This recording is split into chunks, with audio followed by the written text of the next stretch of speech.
Father Laboutier was my ally. When the nuns and priests got too hard on me, he was there to mediate and defend me. By the second winter, when I was 9, I'd become braver. I took to stashing skates along with the stick. Father put me in charge of the equipment locker, and it was my job now to keep things clean, to launder the sweaters, air out the gloves and pants and pads. I still rose before anyone else and made my way to the rink. There was always the ritual of shoveling the snow and clearing the ice, that solitary work of preparing to open the doors to a magical kingdom. All of the skates were too big for me, so I stuffed the toes of a pair with newspaper to make them fit. Once they were laced tightly onto my feet, I would grasp the edge of the boards and wobble along the length of the rink, then turn and wobble back the other way. Once I could travel the entire perimeter of the ice that way, I switched to a chair that I took from the barn. I'd set it in front of me and lean on the back of it and push myself along. I always paid particular attention to the skating during hockey night in Canada, and I wanted to copy those motions. It was hard work, but I eventually got so I could push my way around the ice with that chair. Then came the morning I let go of the chair. I became a bird, an ungainly bird at first, but a creature of the air nonetheless. I leaned too far forward and had to save myself from falling, but I managed to propel myself along. In my mind, I could see the way that I wanted my body to behave on skates, and I worked toward that. For a week, I practiced step and glide, step, glide, step, glide. I positioned my arms and concentrated on maintaining a stable posture. I'd picture the players I'd seen on TV, lock my gaze on the end boards and push myself toward them and gradually picking up speed.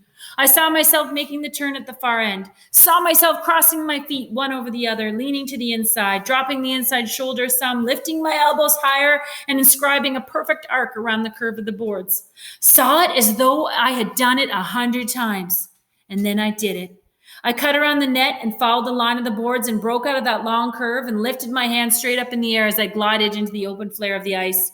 Then I taught myself to go the other way. I worked harder at clearing the ice to give myself more time to skate each day. I tore at that chore. I ran the width of the ice, pushing the snow into a pile along the boards. The labor made me wiry and tough. It gave my lungs a workout and cleared my mind of everything but the ice. As I laced on the skates, my fingers ached. Actually trembled, not from the cold, but from the knowledge that freedom was imminent, that flight was at hand. I floated out onto a snow-white stage into a soliloquy of grace and motion. I loved it. Every time I skated, I felt as though I had created the act. It was pure and new and startling. The way I began was always the same. I would lean forward with my hands on my knees and stare at the ice, picking a spot on its surface. Then I would picture myself skating to that spot. I'd see myself making a wide circle that I'd bring in tighter and tighter before turning abruptly and skating out of the circle the other way. Then I would actually go and do it. My blades never made a sound. I couldn't let anyone discover what I was doing, so I learned how to skate soundlessly, without the chunk of the steel on the ice the other boys made when they played the game. I learned to envision myself making moves before I tried them. If I could see myself doing it, then I could do it. I worked for any move. There was no explanation for how I could do what I did. I knew it was a mystery, and I honored it that way. My grandmother had always referred to the universe as the great mystery. What does it mean? I asked her once. It means all things. I don't understand. She took my hand and sat me down on a rock at the water's edge. We need mysteries, she said. Creator, in her wisdom, knew this. Mystery fills us with awe and wonder.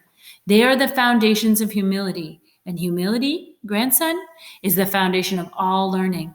So we do not seek to unravel this. We honor it by letting it be that way forever. When I released myself to the mystery of the ice, I became a different creature. I could slow down time, choose the tempo I needed whenever I launched myself into learning a new skill. I could hurtle down the ice at full speed and then bend time in upon itself to slow the turn, every muscle, every tendon, every sinew in my body, remembering the movement, learning it, making it a part of me. I learned to stop quickly on one skate. I learned to skate backwards, switching back and forth instantly, shifting my weight from foot to foot, making dazzling changes in direction.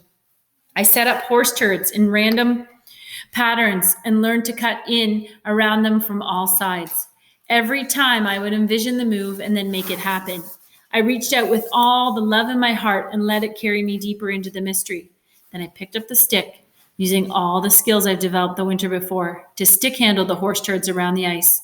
The turds were precious, and I worked at not breaking them.